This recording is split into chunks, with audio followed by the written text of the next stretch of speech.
DP speaks நேயர்களுக்கு வணக்கம். திருமாவளவன் அவர்கள் தவைக்க அரசாங்கத்திற்கு வச்சுக்கிற ஒரு பெரிய கோரிக்கை என்ன நான் சொல்ல. திமுக வாலண்டரா வந்து சிக்கிட்டாங்க அப்படின்னு தான் சொல்லுவோம். இப்போ இப்போ இப்ப நடக்க போற அந்த கூட்டத்தொடர்ல தயவு செய்து நீங்க வந்து ஒரு மசோதாவை அமல்படுத்தணும் அப்படின்னு சொல்லிட்டு விஜய் அவர்களுக்கு திருமாவளவன் அவர்கள் ஒரு கோரிக்கை வச்சிருக்காரு.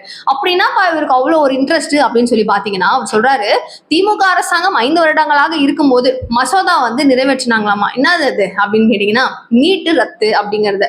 நீட் ரத்து பண்ணோம் அப்படின்னு சொல்லிட்டு நமக்கு தெரியாததாங்க, இந்த அமல்படுத்தணும் அப்படின்னு சொல்லிட்டு ஒரு மசோதாவா நிறைவேற்றப்படும் சட்டமன்றத்துக்குள்ள நிறைவேற்றப்படும். ஆனா உண்மையா நிறைவேற்றப்படுமா? அது பண்ணிட்டோங்க அப்படின்னு சொல்லி டைமை வளர்ப்பாங்களே தவிர நத்திங் வில் ஹேப்பன். ஸோ கவர்னருக்கு ஆல்ரெடி நாங்கள் கொடுத்துருந்தோம். ஒரு வாட்டி வந்து இல்லை முடியாதுன்ட்டாங்க, இன்னொரு வாட்டி ட்ரை பண்ணோம் முடியாதுன்ட்டாங்க.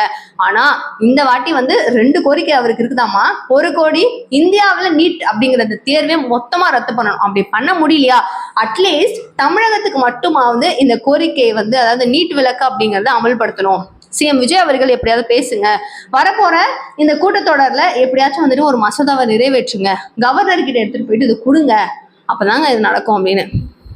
என்ன சொல்றது, நானும் பண்றேன் அப்படின்னு பண்ணா நீங்க நல்லா பண்ணிட்டே இருப்பீங்க. என்ன சொல்லணும்னு நினைக்கிறீங்களோ மறக்காம கமெண்ட் பாக்ஸ்ல சொல்லுங்க.